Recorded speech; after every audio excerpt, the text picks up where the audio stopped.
So I'm just here, chilling, and I was thinking, people should know something.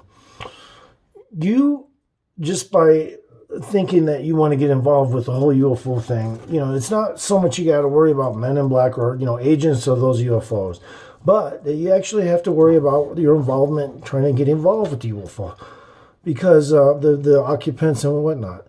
And the whole scene, because it's really not hard to understand in conception. Really, all it is there's a definite multitude of various of different kinds of. It's like it is like science fiction. I mean, they're coming from dimensions, though, a lot of them.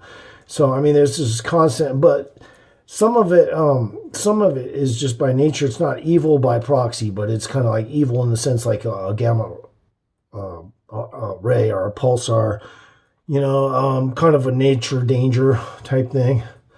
But for the most part, they also have to deal with their own kinds of domestic disputes and stuff like that. And they're not unlike Star Trek in that sense. They still have to defend their property.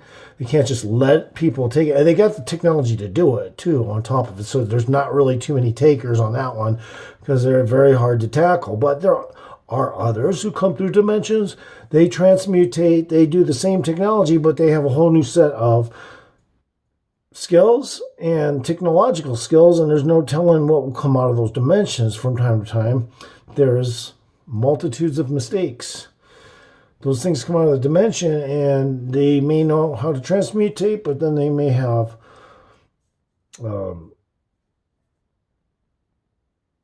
more of a destructive pattern. It's not like it may be just by evolution of over time they turned out to get real desperate. Maybe destruction seemed like the only way to live, kind of like cannibalism. Just rape and pillage. But I mean, you just can't tell. It's just like Klingons. I mean, Klingons pose that way too. They're just not rape and kill, but I mean, Klingons were, from that genre of kind of like primitive yet still space tech.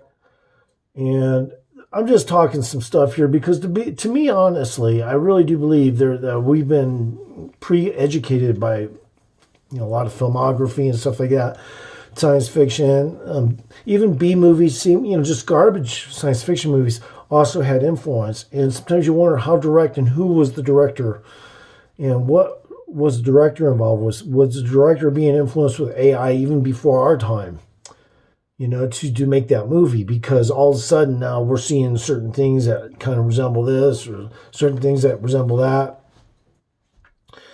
And when it comes down to is, anyway, so you can scare UFOs is what I'm saying. Not scare them, but you can become scared by UFOs. Because their whole mindset isn't about, when they're coming by you, they have majority rules. They're not necessarily rape or pillagers, but like little ants that you can't see when you're walking down the sidewalk. If they're not paying attention to you, bro, what do you think is going to happen if it's not they're trying to be destructive, but just because maybe, who knows, maybe their technology, who knows? Maybe they heard black holes through time space. But the bottom line is, you don't know their agenda. Their agenda could be from such a foreign state of matter, or who knows? You don't even have a clue. So when you're dealing with UFO occupants, if you call them over like I've done, not such a great idea. Okay, I ended up getting, my friend got disappeared from that UFO after eventually, and his dad turned out to be somebody that worked for the Air Force that I had no clue about. And the bottom line is, when you are trying to call down a UFO screaming at it, that could I could have gotten us killed. They could have gotten us fucking definitely. Yeah. Because I was being ignorant. I was like, it's kind of like somebody calling over a grizzly. Well, I mean, yeah, the UFO occupants are smart, but their mindset might be similar to that of a grizzly. Hey, man, just attack the thing and kill it like a mosquito. It just pissed me off because I was traveling, trying to scan this little side of this riverbank, and this thing was screaming at me.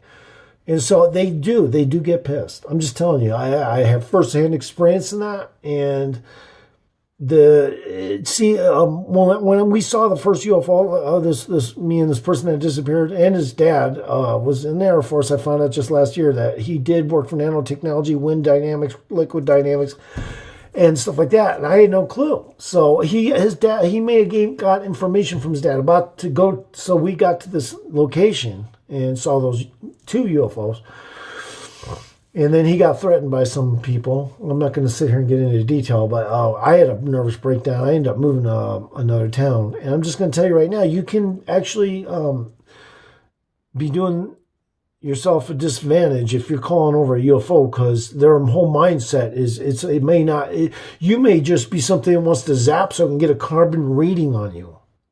You know, because even though they might be smaller in stature, maybe even, and they their agenda, they have their orders. Whatever they have to do, they do it.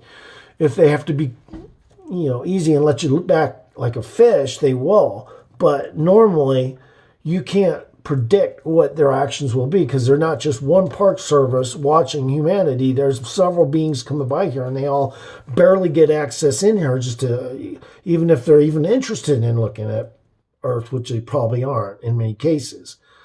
So when these vehicles, though, come by, whatever they are doing here, it's probably a good idea not to scream at them, try to call them over. That's what this video is about. But yes, you do want to see the UFO. Is it worth dying over, though? Because you do not know what they could be thinking. They could be thinking, some of their movies portray us as vaporizing them. Maybe I should vaporize him.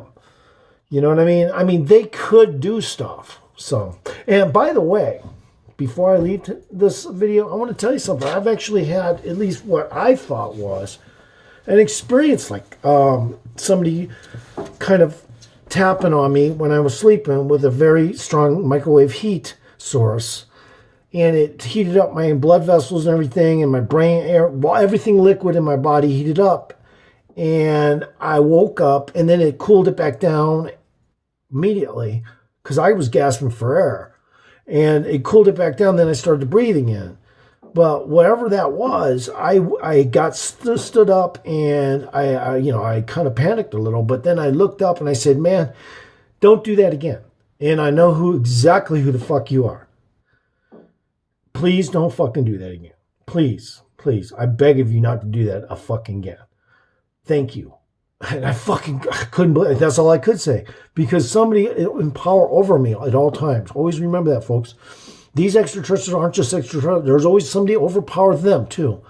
And they still have the same problems we do. They get farmed like we do. This is my opinion, guys, okay? They get farmed like we do. And if they had to really say something to you, it'd be, hey, don't worry about it.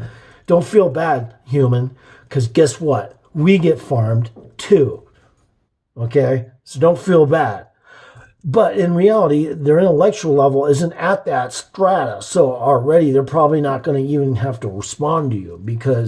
But if they did in a way that was like something that we could relate to, it'd be that. It would be like, Anyway, guys, later.